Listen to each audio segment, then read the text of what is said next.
الصلاة والسلام عليك يا رسول الله. الصلاة والسلام عليك يا حبیب اللہ. پاکستان کا مطلب کیا؟ لا الہ الا اللہ. دستور ریاست کیا؟ محمد الرسول اللہ.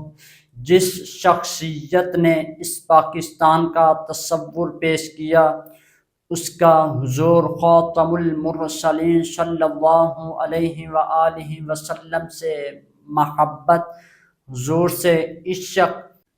ایک مرتبہ انجمن اسلامیہ سیالکوٹ کا جلسہ تھا، جس جلسے کے صدر مصور پاکستان علامہ محمد اقبال رحمۃ اللہ علیہ آپ تھے.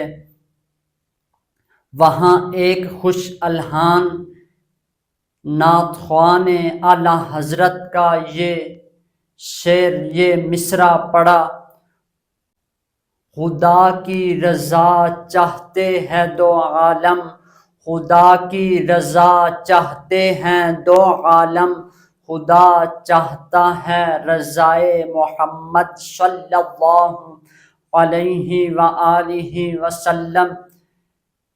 جس وقت مصور پاکستان نے یہ مصرع سنا، علامہ محمد اقبال رحمۃ اللہ علیہ آپ کو وجد طاری ہو گیا.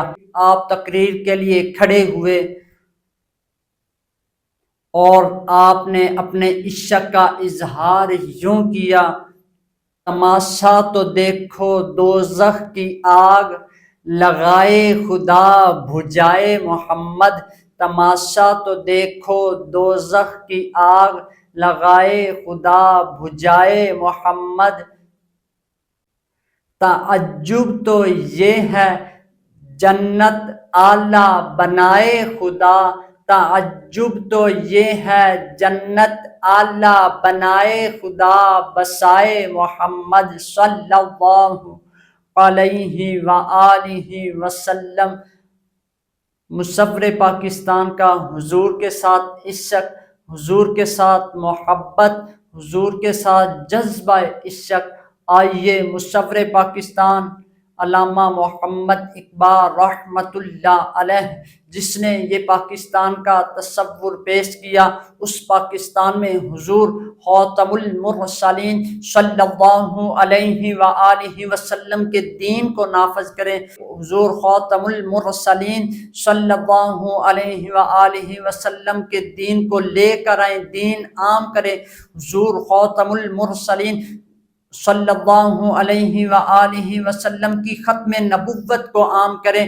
وحدہ لا شریک نے قرآن مجید فرقان حمید میں فرمایا: ما کان محمد ابا احد من رجالکم ولکن رسول اللہ وخاتم النبیین.